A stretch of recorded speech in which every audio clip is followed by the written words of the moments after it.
자, 15분 정도는 우리 재인경 의원님의 필살기 투자의 실패 공식이라고 지난주에 잠깐 말미를 주셔서 네. 그러니까 그거를 피해가야 되겠죠. 그러면 이렇게 하면 실패하니까.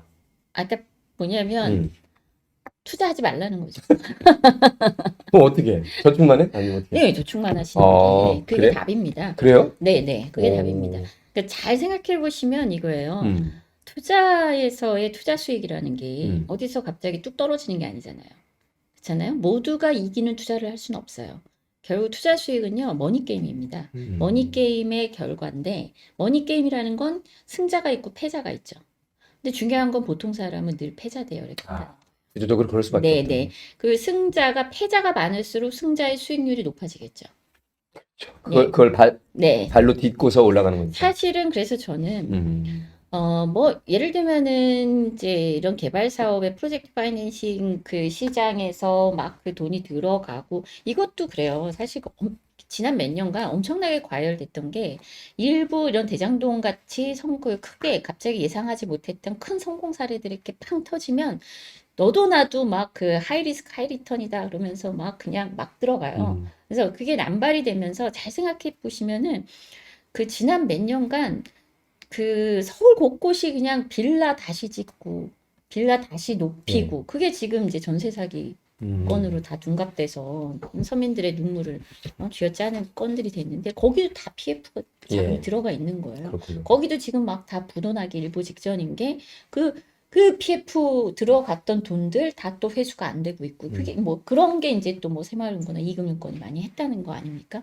근데 어쨌든 그런 시장에서 일부 그런 자금의 투자가 필요한지 모르지만, 그거는 또 그렇게 그 생태계 안에서 투자가 되는 돈들이 있어요. 네. 돈들이 있고, 그거는 이제 금융사들이 적절한 수준에서 자금 운용하는 데 있어서의 포트폴리오로, 뭐, 일부는 아주 안전하게 관리하고, 일부는 하이 리스크, 하이 리턴으로 관리하면서 그렇게 포트폴리오 짜서 하는 그렇게 건데. 움직이는 시장인 거예요. 근데 그런 시장에 이제 막 그 개인들까지 막 다 너도 나도 들어와서 이렇게 하는 게 문제가 있는 거죠. 그래서 그러니까 저는 이런 말씀을 드리고 싶어요. 이게 너무 이렇게 보통 사람들이 투자를 안 했으면 코인의 가격이 그렇게 높아지지 않았겠죠. 아하.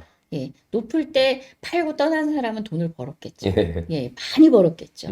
그 사람이 번 돈은 어디서 나왔습니까? 적자 보고 망한 사람들 거예요. 비싸게 사준 사람들한테 그 주머니에서 나온 돈이에요. 그래서 이게 투기 국면에서 이론이 있는데 더 그레이트 폴시얼이라고 그러니까 가장 큰 바보 이론이에요. 그래도 폴 띠어리. 네. 이게 가장 큰 뭐냐면 바보 이론. 아이고. 참. 나보다 더 비싼 가격에 사줄 누군가가 있을 있겠지. 거라고 기대하고 비싸게 사는 거. 예, 그게 이제 그러니까 어떻게 그 비트코인이 1비트에 3천만 원. 근데 그거가 1억이 될 수 있다. 라고. 예. 그래서. 이런 믿음으로 3천만 원에도 사고 5천만 원에도 사고 그런 거 아닙니까? 그러니까 나보다 더 비싼 가격에 내가 산 이 비트를 사줄 것이다. 예, 이게 가장 더 큰 바보 이론인데 이게 투기 국면에서는 결국 뭐냐면요. 상승에 대한 지나친 환상, 판타지. 그 야성적 충동이라 그래요. 뭐 케인즈도 얘기하고 그랬는데, 그래서 절대 합리적으로 이렇게 이 투자 의사 결정을 내리는 게 아니라는 거예요. 영끌도 마찬가지죠. 반이 정적이에요, 사실. 네, 그러니까 평당 내가 그 강북에 있는 아파트를 평당 2천만 원에 사면서 이거를 3천만 원에 사줄 사람이 있을 거라고 기대했으니까 샀잖아요. 정말 평당 2천만 원을 주고 살 만큼 이 집에서 거주하는 것이 나의 꿈이었어. 이건 아니잖아요. 그렇지. 예, 3천만 원 주고 살 누군가가 있을 거라고. 근데 잘 생각해 보시면 3천만 원 주고 살 사람이 없거든요. 네, 없어요. 그 사람들도 빚내고 들어와야 돼요. 그렇죠. 근데 이렇게 자산 시장이 막 보통 사람들이 다 이런 그 환상에 갇혀서 막 투기적으로 이렇게 참여하기 시작할 때가 뭐냐면요. 인플레이션이 발생하고 예. 그때가 바로 금리 상승기가 시작되는 시점입니다. 그래서 꼭 뭐냐면 망가져요. 그래서 제가 보통 사람들은 투자를 할 때 이 돈이 내가 갖게 된 투자 수익이 뭔지에 대한 출처를 잘 생각을 안 하는 것 같고요. 예. 그게 남이 실패한 돈입니다. 남이 실패한 돈을 내가 버는 거고 거꾸로 얘기하면 내가 투자해서 실패하면 그게 누군가는 누군가의 수익이 되는 되는 거군요. 머니 게임이라는 걸 첫 번째 아셔야 돼요. 근데 음. 보통 사람은 머니 게임에서 실패할 수밖에 없다는 게 또 이래요. 한 뭐 6억짜리 집을 샀는데 음. 그 집이 갑자기 10억이 됐어요. 그러면 4억 벌었다고 생각하잖아요. 예. 내 통장에 꽂힌 돈 하나도 없어요. 현실화가 안 된 건데. 근데 내 마음속 통장에 찍혔어요. 그렇죠. 예. 그런데 그게 이제 심리적 계좌라고 해요. 예, 심리적 계좌. 심리적 계좌에는 4억이 이렇게 수익이 발생했습니다. 예. 근데 중요한 건 뭐냐면요. 그러면 10억에 팔아야 되잖아요. 예. 네. 보통 사람들이 팔까요? 맞아. 안 팝니다. 예. 왜 안 파냐면 12억 될 것 같으니까. 더 올라오고. 제가 꼭 물어봐요. 음. 자, 6억짜리 아파트가 10억이 됐습니다. 근데 12억이 될 거예요. 근데 10억에 팔면 이익입니까? 손해입니까? 이렇게 물어봐요.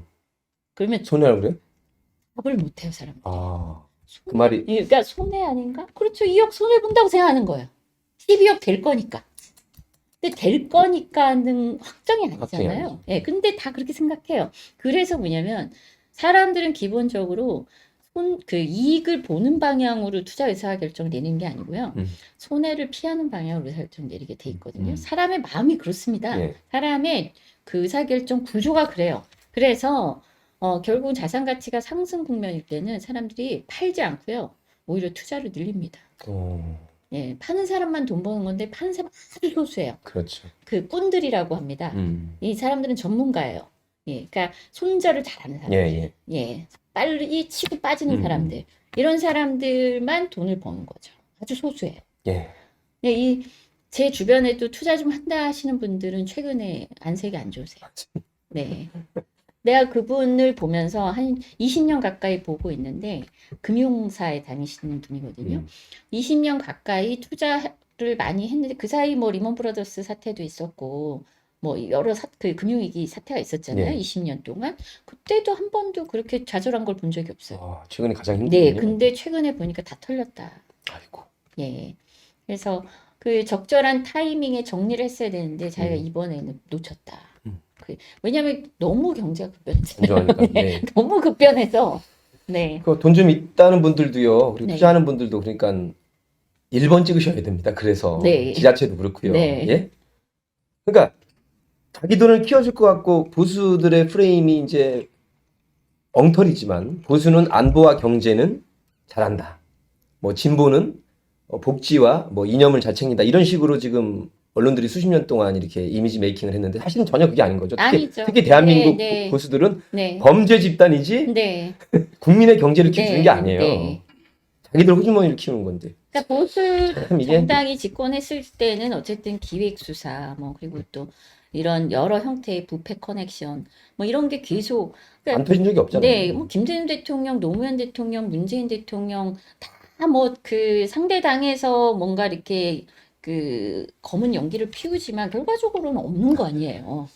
DNA 자체가 그렇게 뭐 해먹으려고 하는 사람이 일당이 잘 없어요. 그러니까 그리고 늘 감시를 당하고 있기 그렇지. 때문에 그러기가 쉽지가 않아요. 근데 쟤네는 툭하면 터지면 뭐 50억, 500억 뭐 이런 돈들이 그냥 날라다니잖아요. 그렇죠. 집 매체 받고 뭐 집도 막 사주고 그러잖아요. 박영수 씨 듣고 있죠?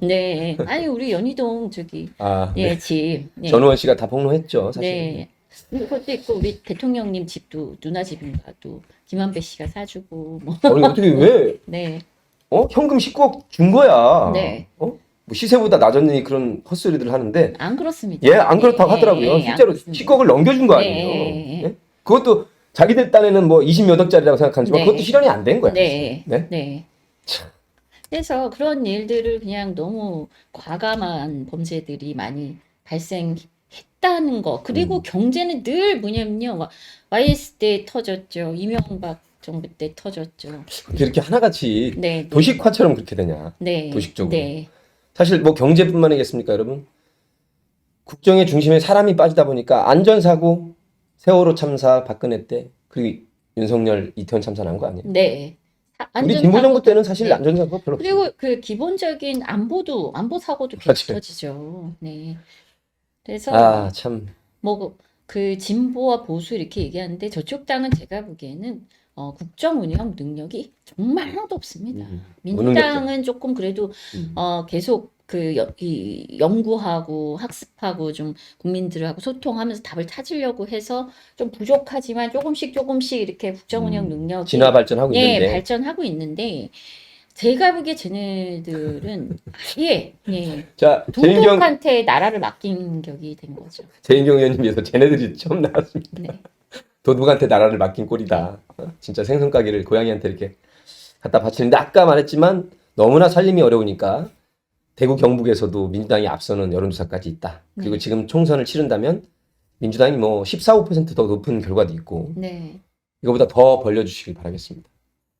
여기 어떤 분이 제가 검도 4단이라는데 아니거든요. 누가 그런 저 검도 4단 아니에요. 검도사단 아니고요. 30대 때 1급까지 딴 게 답니다. 아, 1단도 못 검도를? 땄어요. 네.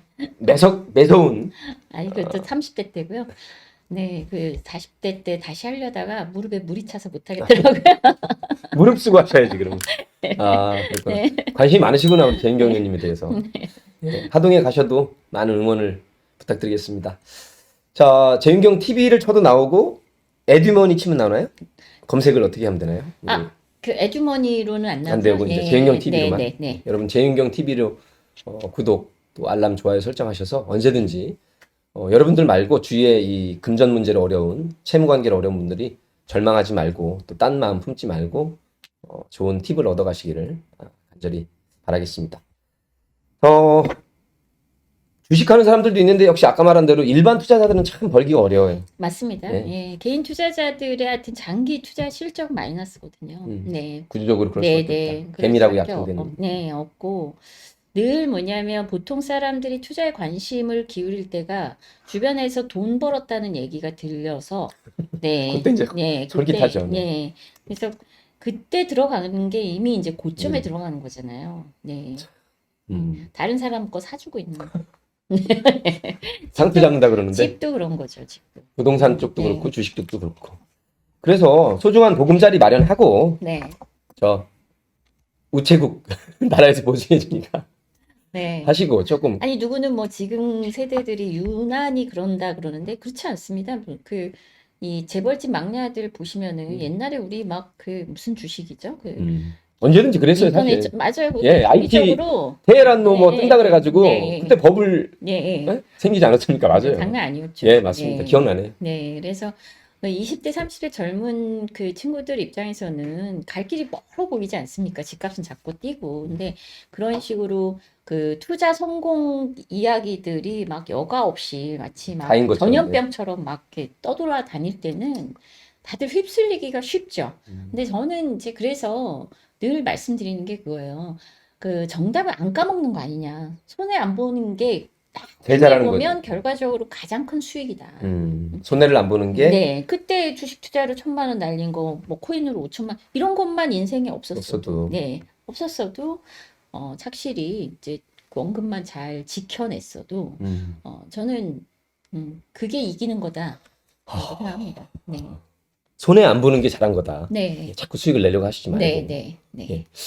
뭐 여윳돈이 한 100억 넘게 있으면 좀 투자하셔도 돼요. 그리고 버릴 돈으로. 네. 보통 사람들은요 투자를 언제 접냐면, 예.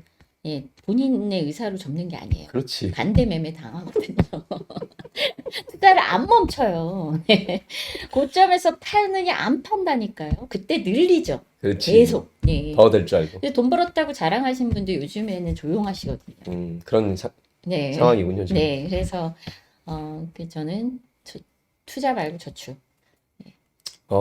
저 실패 공식인데 네.